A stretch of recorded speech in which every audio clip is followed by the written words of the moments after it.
Alors, voilà, une fois que c'est démonté, le petit moteur qu'il me fallait. Donc c'est pas mal, c'est ça que je vais changer. Donc, très facile à faire en soi. Bien, voilà. Il reste un peu d'essence. C'est pas très grave.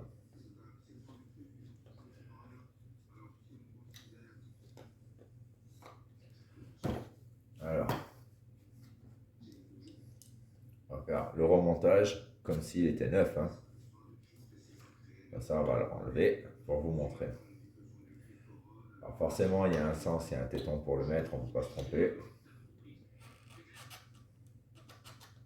Hop. Tac. Il y a un branchement ici. Le branchement qui se trouve là. Donc, très simplement, hein.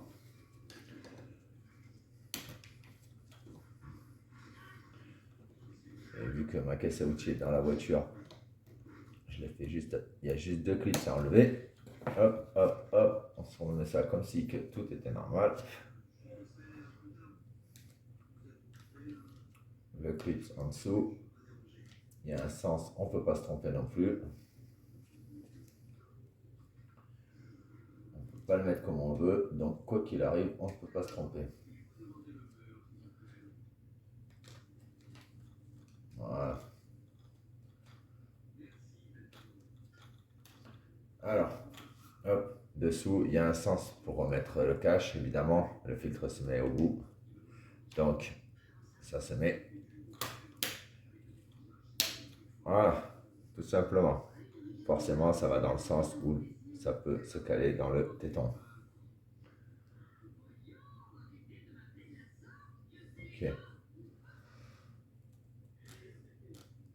Hop, vous le calez. Hop, vous voyez, hein, juste avec les mains.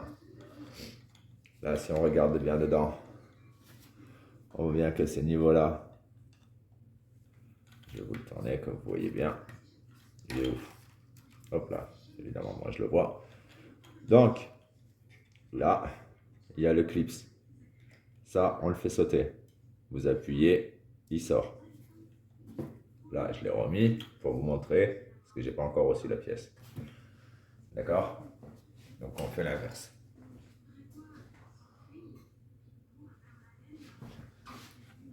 Ensuite, hop, le filtre, quand il sera neuf, évidemment, il ne sera pas forcément dans le même sens. Pardon, il ne sera pas de la même forme, plutôt. Alors, évidemment, c'est pas très compliqué à mettre, hein. Il y a le clips, le rond, le téton là qui va dedans. On ne peut pas trop se tromper. Et bien sûr, il fallait le mettre avant de remettre tout ça. Voilà, on recommence, vu que ça coule un peu de l'essence, parce que forcément il en reste. Alors, hop, on se le prend, on se le déclipse, hein. Tranquillou, hein. Tac. Et de 1. On le prend délicatement, parce que c'est du plastoc qui est quand même assez vieux, pour éviter de le péter. On y va doucement.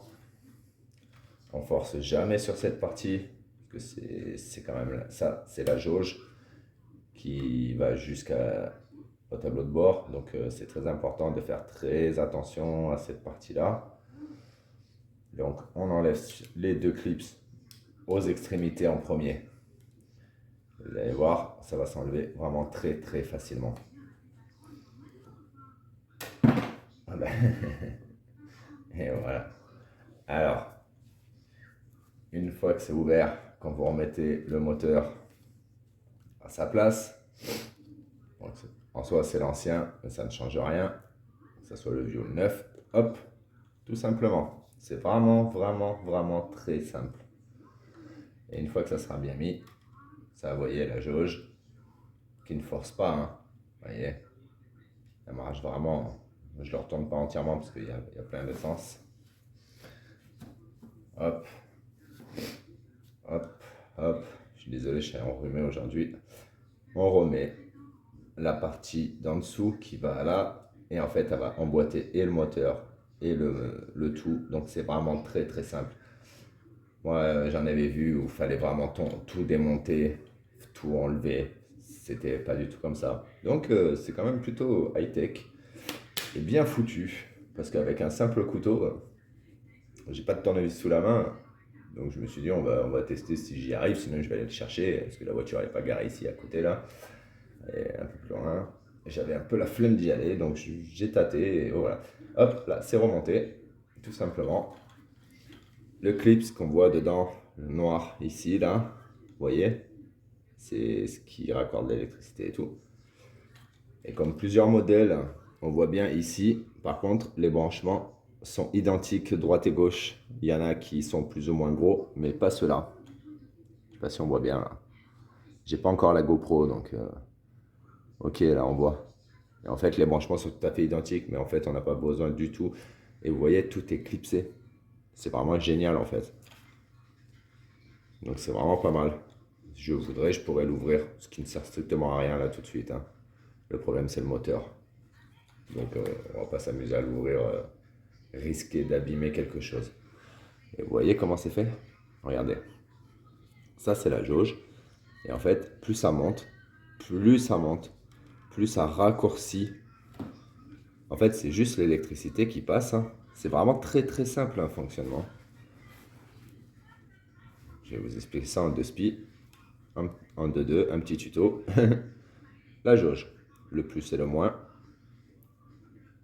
Là, vous avez le courant qui arrive parce que le plus et le moins, c'est juste comme dans une ampoule. C'est l'électricité qui arrive par le positif et qui repart, qu'on appelle plus, moins, positif, négatif. Donc c'est vraiment pas très compliqué. Ça arrive, je ne sais pas si on voit bien là, ça sera beaucoup mieux quand on aura la GoPro. Là, ça arrive ici. Donc hop, et ça repart de l'autre côté avec plein de petits stries. Et plus vous avez la jauge qui va monter, plus le chemin va être court au niveau du courant. Et en fait, c'est la jauge qui fait de là à là. En fait, la jauge, derrière, il y a un petit téton. Je ne sais pas si on le voit. Ouais, vous ne verrez pas. En fait, il y a un téton. Le courant arrive ici. Vous voyez la petite marque.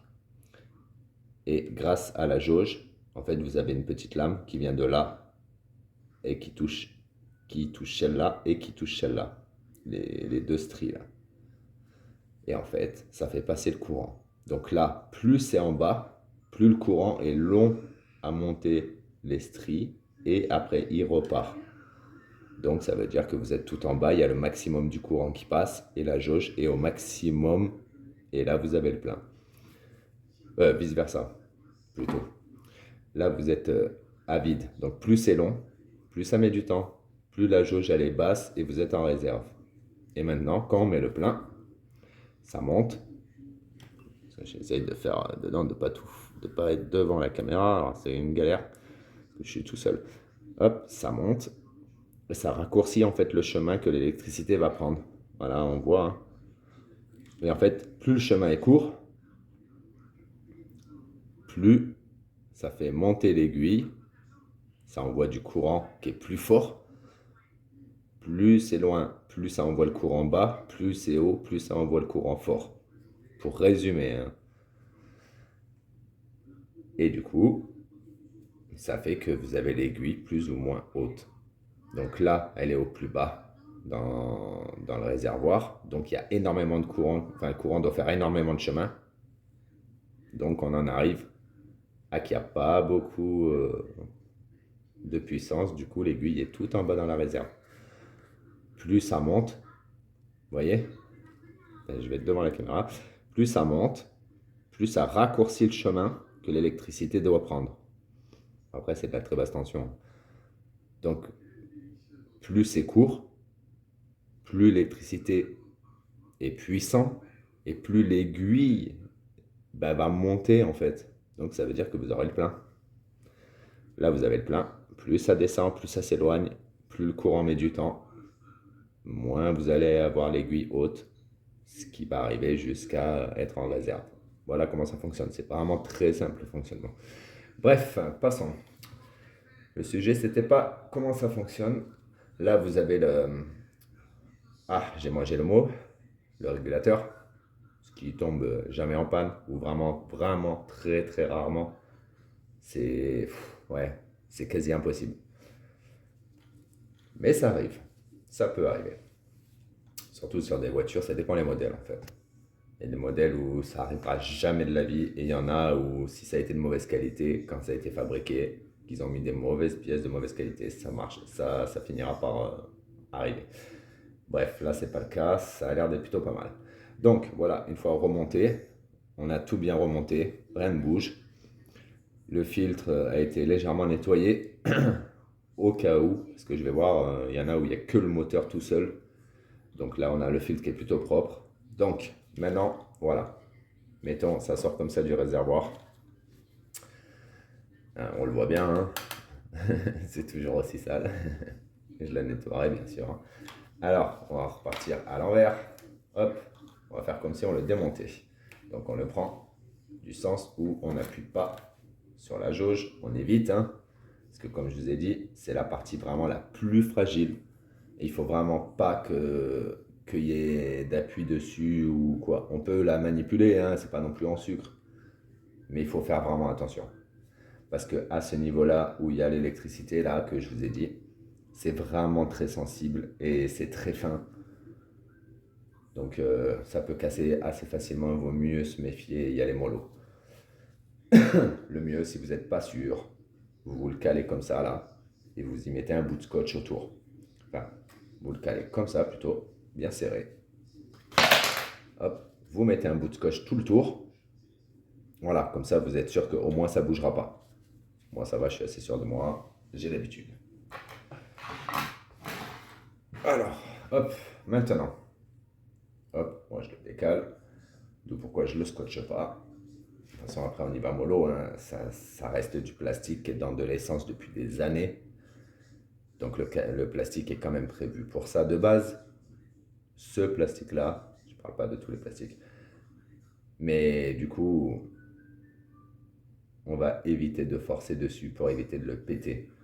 D'où pourquoi je prends ou un couteau fin, ou sinon un tournevis plat, mais un petit tournevis. Vraiment. S'il est trop gros, ben déjà rien que pour fourrer le tournevis en dessous et lever et enlever le clips, il y en a trois, mais vous enlevez les deux extrémités, le troisième saute tout seul. Pour enlever le filtre et après le moteur. Alors, c'est parti. Hop, j'espère que vous allez bien y voir. J'essaie de vous montrer ça parce que sans rien péter, ça serait pas mal.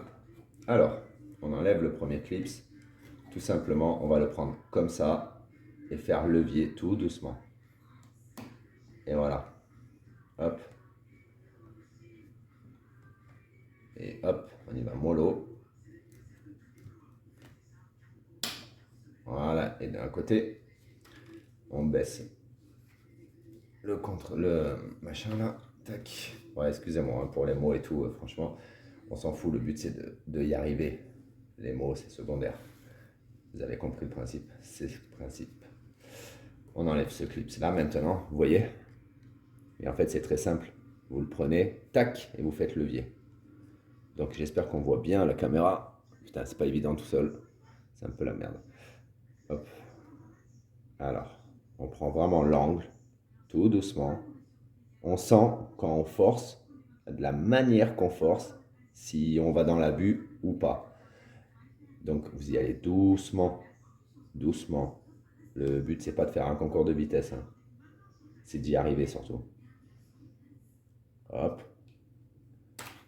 Et voilà, vous voyez pourquoi un couteau? Parce que le fait qu'il a cet arrondi là, bon, avec un tournevis, ça l'aurait fait aussi, bien sûr. Mais le couteau, j'aime beaucoup. Parce que le fait qu'il est arrondi, ben, en fait, ça te permet de pouvoir le mettre en dessous et de faire un levier hop, très facilement.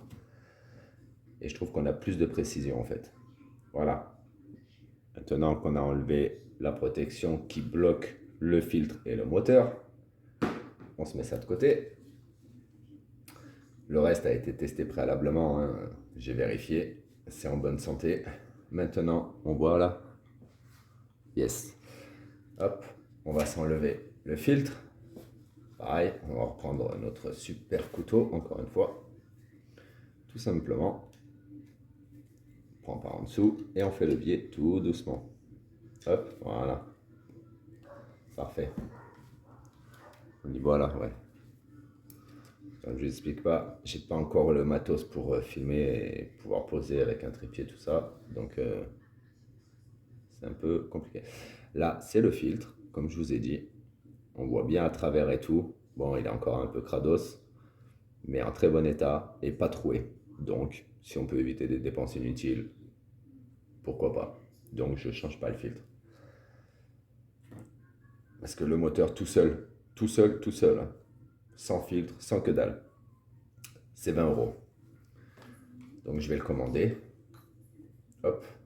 Bon, après, on se le remet plat. Hop, là, on fait attention, bien sûr. On n'oublie pas. Toujours, hein. Encore une fois, le but, c'est pas d'abîmer quelque chose. Hop. Et quand je l'ai posé, j'ai senti que ça forçait. Que le... Comment ça s'appelle déjà? Le flotteur. Des fois, c'est dur pour pas grand-chose. Le flotteur. Donc, est-ce qu'on voit là? Attends, est-ce qu'il faut que je regarde en même temps qu'on voit dans la caméra? Yes, là c'est bon, on voit. Alors, là, vous voyez, c'est vraiment très très simple, hein. Juste pour vous le montrer, vous voyez, vous appuyez, il y a une petite languette et après, vous le levez. Donc, on appuie et on appuie juste pour appuyer et déclipser le clips. On le tient avec le bout du couteau, enfin le bout du doigt, on appuie avec le bout du couteau. On évite de se couper un doigt, c'est bien aussi. Et après, en passant sur le côté, d'où le couteau, parce que du coup on peut accrocher le plastique, on va tout doucement et on lève. Un coup d'un côté, un coup de l'autre. On y va mollo, on n'oublie pas que c'est du plastique qui est très vieux, qui doit avoir à peu près l'âge de la bagnole. Donc, mollo, mollo. Alors, attendez, je vais essayer de me caler un peu mieux avec la caméra. Je vais essayer de vous filmer ça. Ouais, je sais, c'est un établi provisoire. Fait maison. On fait comme on peut, hein. Alors, tac.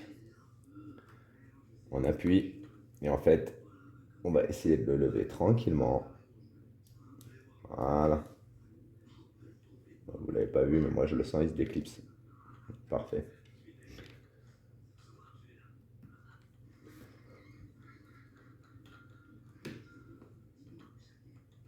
Voilà. Tac. Ouais, c'est super galère à filmer tout en même temps en fait. Regardez, vous le voyez ou pas? Vous voyez, j'ai appuyé et en même temps, voilà, là c'est déclipsé. Donc maintenant c'est très simple. Vous le tenez d'un côté et le couteau vous permet en fait d'agripper le plastique. Et vous voyez, une fois qu'il est agrippé, c'est pas comme un tournevis où ça glisse, même si ça tient un peu. Parce que là, avec le couteau, tac, vous voyez, ça peut enlever carrément un morceau. Donc ça aide énormément. On le prend par derrière, on tient d'un côté avec le doigt, de l'autre côté, parce qu'en fait les fils sont durs. Donc, hop, et on déclipse et on y va mollo. Le but c'est de l'enlever, pas de péter quelque chose ou de couper quelque chose. Après vous pouvez prendre une pince aussi, une pince plate, et vous aider pour le lever. Tac, bon ben ça devrait être bon là. On y va doucement. On l'enlève. Et voilà. Hop, c'est débranché. Le voilà. Cool. Voilà. C'est débranché. C'est tout.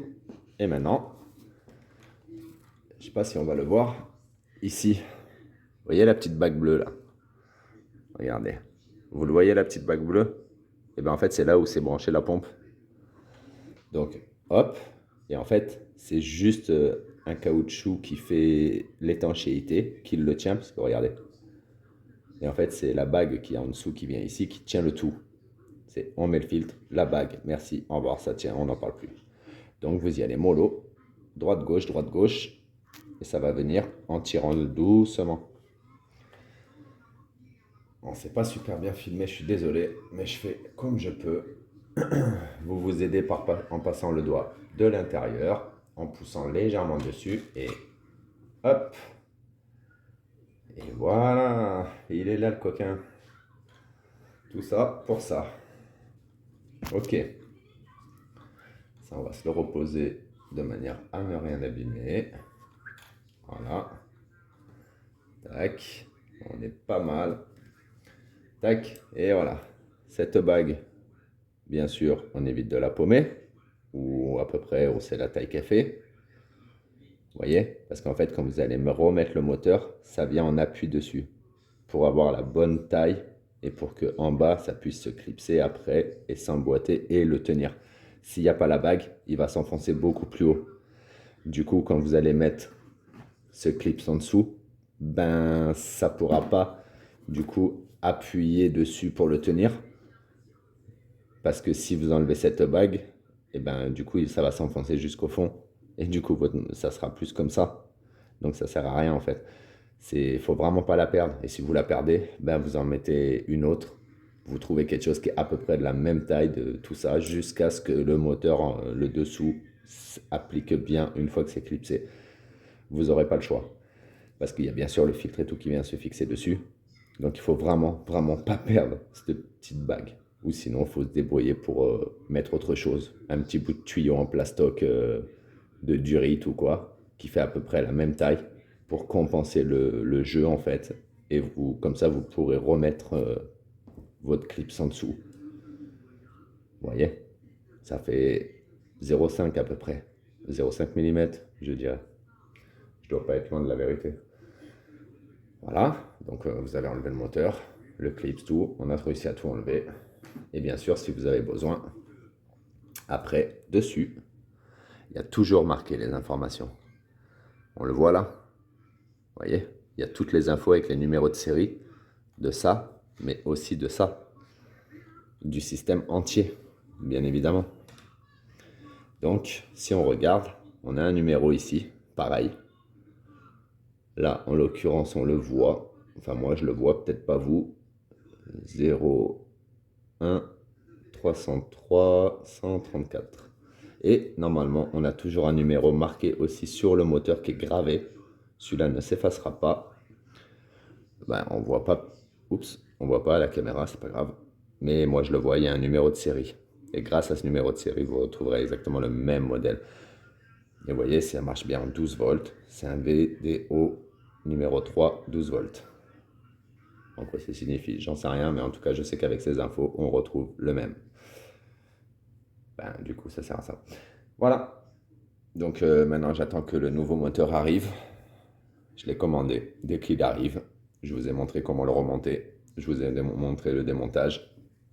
Par la suite, je vous montrerai comment le remonter dans le véhicule. Qui, au final, ça s'est vachement bien passé. Et normalement, demain, je devrais finir le véhicule. Parce que j'avais oublié mes chargeurs pour... hop, pour ça, ça sert à rien de continuer. Demain, je vais finaliser au niveau du véhicule. Hop. Le trou que je vous ai montré, on va le finaliser, le faire tout beau, tout propre. Alors pour finir avec cette partie, vous voyez le joint, comment il a craqué? Vous le voyez? Parce qu'il est d'origine bien sûr, hein. Donc je ne vais pas le plier plus. Vous voyez? Parce qu'on va passer en mode comme cette chaîne est censée faire. Vous voyez comment il est craqué là? Mais on ne va pas le jeter et on va s'en servir. Parce que pour information, il n'y a pas de pression dans le réservoir. C'est une pression qui est très légère. Donc il n'y a pratiquement pas de pression. Il faut juste pas que l'essence s'évapore. Mais comme il n'est pas pété, chaque fente, je vous ferai un petit tuto là-dessus avant de le remonter. Vous voyez les fentes là? Et bien dans chaque fente, vu que c'est pas gras, hein, c'est de l'essence, mais je vais quand même le nettoyer un peu. Et en fait, dans chaque fente, on va mettre de la pâte à joint et bien le remettre en place. En fait, je vais le bourrer de pâte à joint partout, dans toutes les fentes. Hop, on va le laisser après, comme ça, enfin à plat bien sûr, pour qu'il sèche une fois la pâte à joint mise dans chaque fente. Donc ouais, c'est un peu fastidieux certes, mais c'est gratuit. que la pâte à joint, je l'ai acheté il y a un bail. Je m'en suis servi pour faire un joint de culasse sur une autre voiture, rejointer beaucoup de choses. Le tour d'un pare-brise aussi. Et on a l'impression que c'est le joint d'origine, mais pas du tout. C'est juste de la pâte à joint, mais ça évite les fuites et les bruits quand on roule, le bruit d'air. Donc, on va finir sur un tuto qui fera justement la réparation du joint comme d'origine. Voilà. Vu qu'il n'est pas pété, s'il aurait été coupé, encore c'est différent. Mais là, c'est pas le cas. Donc, on voit bien qu'il est fendu de partout, mais pas totalement. La plus grosse qu'il y a vraiment, c'est celle-là. Mais elle n'est pas fendue jusqu'à le couper, quoi. Donc, c'est vraiment pas mal. Donc, je vais foutre de la pâte à joint dans chaque interstice, là, dans chaque fissure. Et c'est tout le tour, hein. Je vais en avoir pour un petit moment, mais c'est pas grave. Et une fois qu'on aura mis la pâte à joint dans chaque fissure, il suffira de le laisser bien sécher en quelques heures. Et après, ensuite, on pourra le remettre à sa place. Et ça sera ni vu ni connu. Et on aura l'impression que le joint est tout neuf, puisque de la pâte à joint sur un joint, évidemment, en le faisant comme il faut, en mettant dessus, dessous, dedans, on n'aura pas du tout l'impression que ça a été refait, touché ou quoi que ce soit. Et vu que je l'ai déjà fait, que je connais, c'est pour ça que je vous le dis. Donc je ferai un léger petit tuto sur ça. Mais le plus important, c'est de finir la voiture. Déjà, de finir le trou, que ça fasse propre esthétiquement. Et isolé surtout. Parce que quand on va tout remonter, sinon ça va être infernal le bruit. Voilà, fini pour ce petit tuto. Hop, de petit démontage. Tac, voici toutes les pièces, hein. Donc ça. Le joint, que je vous ai dit, on va se le mettre bien. Ah ouais, c'est vraiment à la mode, hein. J'ai pas encore tout comme je veux, l'installation, tout ça, donc je fais comme je peux. Tac, voilà. On perd pas surtout le petit étang, c'est le plus important. Voilà. La pompe, le machin de dépression, on a enlevé la pompe, tout, c'est parfait. Ça, c'est le petit bout qui reste, tac, qui se clipse sur le tuyau de départ ou d'arrivée, je sais plus dans quel sens, mais de toute façon, ah oui, pour info, je voulais vous montrer un petit truc au passage, hein. Hop, vous voyez, les tuyaux, regardez bien. Là, c'est un gros, moyen, petit, et là, c'est le branchement. Donc, quoi qu'il arrive, dans la voiture, il n'y a pas des kilomètres de tuyaux. Chacun a sa place et son endroit. On ne peut pas se tromper. Chacun a un clip, c'est un embout différent et une taille différente. Ou c'est la taille, ou c'est le clips. Mais on ne peut pas se tromper. Même en remontant, même si vous ne connaissez pas, ce n'est pas grave, ça passe tout seul. Vous les démontez, vous les écartez et vous les laissez là où ils sont. Vous enlevez, vous remettez. Je vous remontrerai le remontage après. Dès que j'aurai reçu le nouveau moteur, on le remet. Après, vous pouvez bien sûr en prendre un d'occasion ou tenter de l'ouvrir et le réparer. Mais pour 20 €, franchement, je prends pas le temps et le risque de faire ça. J'ai pas le temps, j'ai pas la place. Et voilà. Donc voilà, on va changer le moteur, ça sera parfait. Comme je vous ai dit, le but c'est de gaspiller le moins de sous possible. Donc 20 €, tout le reste c'est moi qui le fais. Je trouve que c'est pas cher payé. Voilà. Voilà. Sur ce, hop, c'est pas mal, hein. Et c'est vraiment très facile à faire. Allez. La suite, demain, je finis la voiture, le trou, la trappe, la nouvelle trappe qu'il n'y avait pas. Donc voilà, n'hésitez pas. Elle n'est pas top cette vidéo, je suis désolé, j'ai fait ça un peu à la one again. Mais au moins vous avez compris le principe, hein. C'est très simple, ok? Allez, vous savez comment le démonter, le remonter. Rien de bien compliqué. Pour cette Opel Agila 1,2 litre 16V, parce que c'est un moteur VTEC qui tourne sur 16 soupapes, mais 8 en dessous de 2200 tours à peu près. Et au-delà de 2200 tours, il y a les 8 autres soupapes qui s'enclenchent, ce qui permet d'économiser énormément d'essence et d'avoir la puissance quand on en a besoin et qu'on tape dedans pour doubler ou rouler un peu fort. Peu importe, ça s'appelle le VTEC. C'est très simple comme fonctionnement et c'est très efficace. Mais du coup, à cause de cette pompe, ben, le 16 soupape et le côté 16 soupape, en fait, est obligé de tourner tout le temps en continu parce que je suis obligé d'accélérer au-dessus de 2000-2500 tours pour qu'elle fonctionne juste à peu près normalement. Comme si qu'elle n'avait pas les 16 soupapes, mais que 8. Parce que le moteur, il rame, quoi. Il est tellement vieux qu'il n'en peut plus, il fait un bruit de couinement. On sait qu'il est usé, quoi. Donc voilà. Et je pense que c'est les roulements qui sont usés dedans. Souvent, c'est le cas. C'est souvent pas les charbons. Souvent, quand on le démonte, les charbons sont encore bons. Mais les roulements sont morts, en fait. Je sais pas. Ça doit être une histoire de qualité ou peut-être de vieillesse aussi, hein, parce que 256 ou 7000 kilomètres, je trouve que c'est pas mal du tout. C'est quelque chose qui aurait dû être fait même avant. À partir dans les 100 000 kilomètres, je trouve que c'est bien de le faire assez régulièrement. Le filtre a été nettoyé, donc vous voyez, on va remonter tout ça après, même si je vous ai montré le remontage, comme ça vous avez tout, c'est complet. On ne va pas attendre d'avoir la pièce dans 2 ou 3 jours, je vois pas l'intérêt. En attendant, demain je finis la vidéo sur la partie qui reste à finir sur la voiture. Voilà, allez, bonne soirée à tous, merci, et merci pour votre suivi, c'est super cool. Dès la première vidéo, vous avez été nombreux, franchement ça fait plaisir. Voilà, et c'est une chaîne qui restera gratuite, j'y tiens. Le but c'est de gaspiller le moins de thunes possible, donc je vais pas la faire payante. Pour moi, je vois pas l'intérêt. C'est pas logique sinon. Et voilà, c'est tout bon. Allez, si vous avez des questions, quoi que ce soit, vous me dites. Je vous ferai un petit tuto vite fait sur le joint là que je vais réparer et qui sera de nouveau opérationnel, hein. Même là, comme ça, il est opérationnel déjà. Donc en le réparant, ça sera encore mieux parce que les fissures vont se recoller en fait les unes des autres puisque c'est de la pâte à joint, c'est du plastique. Donc l'un dans l'autre, ça ne bougera pas. Et ça suffit largement parce que c'est le joint qui se met en dessous avec la pression. Donc il n'y a aucun effort dessous. En fait, le truc, c'est que le milieu du joint, vous voyez bien qu'il n'est pas pété. Parce qu'il est toujours il est toujours bien inséré, il a l'essence, il a tout ça, il a l'humidité. Que le tour, en fait, il a séché à cause de la vieillesse, le plastique qui craque quand il sèche. Donc là, on va lui redonner un coup de jeune avec la pâte à joint, justement. Comme je vous ai dit, c'est un peu fastidieux, mais ça se fait. Je vais vous le montrer. Merci à vous. Continuez à me suivre, mettez des likes. Ça fait plaisir, c'est le début de ma chaîne, franchement, c'est cool. Et encore, j'ai pas mal d'autres choses. J'ai encore la vidange à faire sur ce véhicule. Et aussi une petite vanne EGR à nettoyer. J'ai hâte de voir dans l'état qu'elle est en fait. Parce qu'elle doit être d'un sacré état.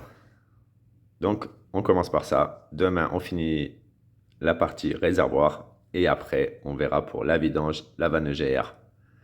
Et peut-être même la distribution. Parce que je pense qu'elle a pris cher. Donc, on va voir. Merci à tous.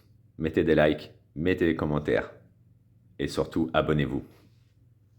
Salut la communauté. À bientôt.